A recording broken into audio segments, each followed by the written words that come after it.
আমাদের বাড়িতে রাতের খাওয়া দাওয়া শেষ মানে আমার আবার নতুন ডিউটি শুরু। আমি ভাবি খাওয়া দাওয়া করলাম, এবার একটু বসে 2 মিনিট রেস্ট নিই, তারপরে বিছানা করব। ও বাবা, তা হবে না। খাওয়া দাওয়া শেষ হওয়ার সঙ্গে সঙ্গেই বিছানা করে দিতে হবে, বিছানা করে দিলেই শোবে সবাই। খাওয়া দাওয়ার পরে সঙ্গে সঙ্গে যে বিছানা করতে কতটা যে কষ্ট হয় ওরা কি করে আর জানবে। খাওয়া শেষ, চলে গেল ফোন নিয়ে, বসে বসে এখন ফোন দেখছে। তুমি এখন বিছানা করো, তারপরে এসে বাবু শোবে। একবারও বলে না যে আসো একটু হেল্প করে দিই, তোমারও কষ্টটা কম হবে। দুজন মিলে হাতাহাতি করে নিলে কত তাড়াতাড়ি হয়ে যায়, আর কষ্টও হয় না অত। তবে আর কি করব, সংসার মানেই তো এইসব ছোট ছোট কাজ।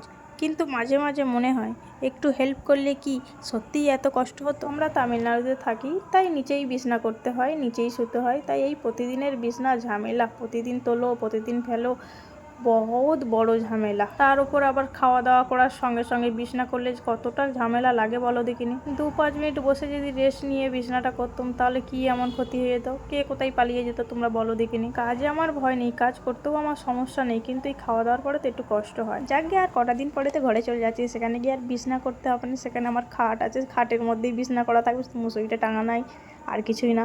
এই নিচে শুয়ে শুয়ে পিঠ কোমর সব ব্যথা হয়ে যায়, তবুও শুতে হয়, কিছু করার নেই, শুতে হবে।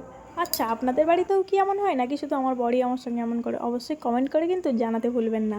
আপনাদের সঙ্গে গল্প করতে করতে আমার বিছানাও রেডি হয়ে গেছে, এবার আমরা সবাই শুয়ে পড়বো। শুভরাত্রি, সবাই ভালো থাকবেন। আর আমার ভিডিওটা যদি ভালো লাগে লাইক কমেন্ট শেয়ার করতে ভুলবেন না। আর যারা নতুন আছেন তারা আমার পেজটাকে ফলো করে রাখবেন। শুভরাত্রি।